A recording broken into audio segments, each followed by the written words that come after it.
আসুন আজ আমরা মুক্তি বা স্বাধীনতার এক অন্যরকম মানে খুঁজে বের করি।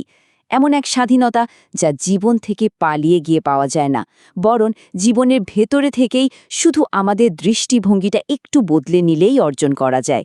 চলুন এই অসাধারণ ধারণাটার গভীরে ডুব দেওয়া যাক। আমরা যখনই স্বাধীনতার কথা ভাবি, আমাদের মাথায় আসে হয়তো একটা নতুন চাকরি, নতুন কোনো শহর বা হয়তো একটা নতুন সম্পর্ক। কিন্তু কখনো কি মনে হয়েছে আমরা হয়তো ভুল জায়গায় এই স্বাধীনতাটা খুঁজে বেড়াচ্ছি? আজকের আলোচনায় আমরা দেখব আসল স্বাধীনতা বাইরের কোনো গন্তব্য নয়, এটা পুরোপুরি আমাদের ভেতরের একটা অবস্থা। এই প্রশ্নটা কিন্তু আজকের নয়, হাজার হাজার বছরের পুরনো। স্বয়ং অর্জুন এই প্রশ্নটি করেছিলেন। আর দেখুন, এই প্রশ্নটা কিন্তু আমাদের সবার মনের ভেতরের দ্বন্দ্বটাকেই তুলে ধরে। জীবনের সব দায়িত্ব পালন করা ভালো নাকি সবকিছু ছেড়ে ছুড়ে দিয়ে শান্তিতে থাকা ভালো? এই চিরন্তন প্রশ্নটাই আমাদের আজকের আলোচনার মূল ভিত্তি। চলুন এবার একটা খুব বড় ভুল ধারণা ভাঙা যাক। সন্ন্যাস বা ত্যাগ, এই শব্দগুলো শুনলে আমাদের মাথায় যা আসে তার আসল মানেটা হয়তো একদমই অন্যরকম আর অনেক বেশি গভীর। দেখুন, একদিকে আছে সন্ন্যাসের সেই গতানুগতিক ধারণা, মানে ঘর সংসার কাজ সব ছেড়ে পালিয়ে যাওয়া। কিন্তু আসল সত্যিটা হলো সন্ন্যাস মানে শারীরিক ত্যাগ নয়, এটা হলো মানসিক ত্যাগ। এর মানে হলো আপনি আপনার জীবনের সব কাজই করে যাবেন, কিন্তু সেই কাজের ফলের প্রতি কোনো অতিরিক্ত আসক্তি বা দুশ্চিন্তা রাখবেন না। শ্রীকৃষ্ণের এই একটা কথাই কিন্তু পুরো বিষয়টার সারমর্ম। তিনি সন্ন্যাসের এক নতুন শক্তিশালী সংজ্ঞা দিচ্ছেন। আসল স্বাধীনতা দায়িত্ব এড়িয়ে যাওয়াই নেই, বরং দায়িত্ব পালন করার সময় ফলাফলের কি হবে এই চিন্তা বা মানসিক চাপ থেকে নিজেকে মুক্ত রাখাতেই আছে। আচ্ছা, এই হাজার হাজার বছরের পুরনো জ্ঞানটা আমাদের আজকের জীবনের জন্য কতটা সত্যি? চলুন একটু মিলিয়ে দেখি। আমরা প্রতিদিন যে মানসিক চাপ আর উদ্বেগের মধ্যে দিয়ে যাই, তার মূলে কিন্তু রয়েছে ওই একটাই জিনিস, আসক্তি বা মানসিক ড্রিফট। এই উদাহরণগুলো কি খুব চেনা চেনা লাগছে?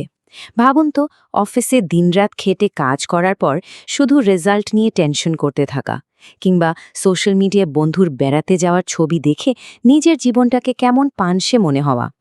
এমনকি ধরুন, স্বামী বা স্ত্রীর সাথে সামান্য কথা কাটাকাটি হলো আর আমরা পুরনো 10টা ঝগড়ার কথা টেনে আনলাম। এই যে পুরনো কষ্ট বা রাগ আঁকড়ে ধরে থাকা, এই সব কিছুই কিন্তু ওই আসক্তিরই এক একটা রূপ, আর এগুলোই আমাদের ভেতরের শান্তিটাকে একটু একটু করে কেড়ে নেয়। এই কথাটা একবার গভীরভাবে অনুভব করার চেষ্টা করুন। আমরা প্রায়ই ভাবি কোনো কিছু ছেড়ে দেওয়া মানে হয়তো দুর্বলতা, হয়তো হেরে যাওয়া, কিন্তু সত্যিটা হলো অপ্রয়োজনীয় মানসিক বোঝা যখন আমরা ছেড়ে দিই, তখন আমরা হারি না, বরং আমাদের মনটা অনেক বেশি হালকা আর মুক্ত হয়ে যায়। আর এই নিজেকে হালকা করার প্রক্রিয়াটার একটা সুন্দর নাম দেওয়া যেতে পারে কার্মিক ডিটক্স। ঠিক যেমন আমরা শরীর থেকে টক্সিন বের করি, তেমনি এটা হলো মন থেকে সমস্ত বিষাক্ত আবেগ, দুশ্চিন্তা আর অতিরিক্ত প্রত্যাশার বোঝা সরিয়ে ফেলা। এই ডিটক্সের মাধ্যমেই কিন্তু মনের স্বচ্ছতা ফিরে আসে, যা মুক্তির দিকে প্রথম পদক্ষেপ। তো সমস্যাটা তো বোঝা গেল, এখন প্রশ্ন হলো এর সমাধান কি? আসুন এবার কিছু সহজ কিন্তু খুব শক্তিশালী সরঞ্জাম বা টুলের কথা জেনে নিই, যা আমাদের এই মুক্তির যাত্রায় ভীষণভাবে সাহায্য করতে পারে। একটা মজার ব্যাপার কি জানেন?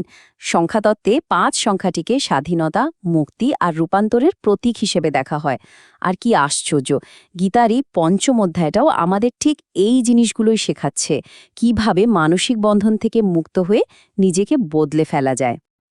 এই জ্ঞানের সবচেয়ে বড় উপহার কি জানেন? এটা আমাদের মানসিকভাবে অনেক বেশি ফ্লেক্সিবল করে তোলে। মানে, ঝড়ে যেমন গাছ নুয়ে পড়ে কিন্তু ভেঙে যায় না, ঠিক তেমনি জীবনের কঠিন পরিস্থিতিতে আমরা ভেঙে পড়ি না, বরং পরিস্থিতির সাথে মানিয়ে নিয়ে আরও শক্তভাবে এগিয়ে যেতে শিখি। এটাই হলো মানসিক নমনীয়তা। এটা একটা খুব শক্তিশালী মন্ত্র বা অ্যাফার্মেশন হতে পারে আপনার জন্য। প্রতিদিন সকালে বা যখনই মনটা ভারাক্রান্ত লাগবে, মনে মনে এটা বলুন। দেখবেন আমাদের অবচেতন মন ধীরে ধীরে অপ্রয়োজনীয় জিনিসগুলো ছেড়ে দিতে শিখবে, আর আপনি এক অন্যরকম স্বাধীনতা অনুভব করতে শুরু করবেন।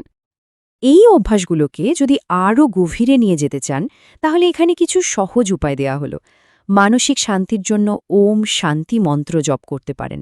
আবার অনেক সময় মনে হয় না যে আমরা কোথাও আটকে গেছি, সেই আটকে থাকা শক্তিকে মুক্ত করতে রিলিজ, ফ্লো, ফ্রির মতো সুইচ ওয়ার্ড ব্যবহার করতে পারেন। আর এই বিষয়ে আরও বিস্তারিত গাইডেন্সের জন্য আমাদের হার্ট সিদ্ধি চ্যানেলে গাইডেড জপের ভিডিও তো রইলই। আমাদের আলোচনা প্রায় শেষের দিকে যাওয়ার আগে শুধু একটা প্রশ্ন রেখে যেতে চাই। এমন কোনো একটা জিনিস, কোনো একটা চিন্তা বা কোনো একটা উদ্বেগ কি আছে যা আপনি আজই এই মুহূর্তে মন থেকে ছেড়ে দিয়ে নিজেকে একটু হালকা করতে চান? ভেতরে শান্তির এই যাত্রাটা যদি চালিয়ে যেতে চান, তাহলে আমাদের হার্ট সিদ্ধি চ্যানেলের সাথে যুক্ত থাকুন।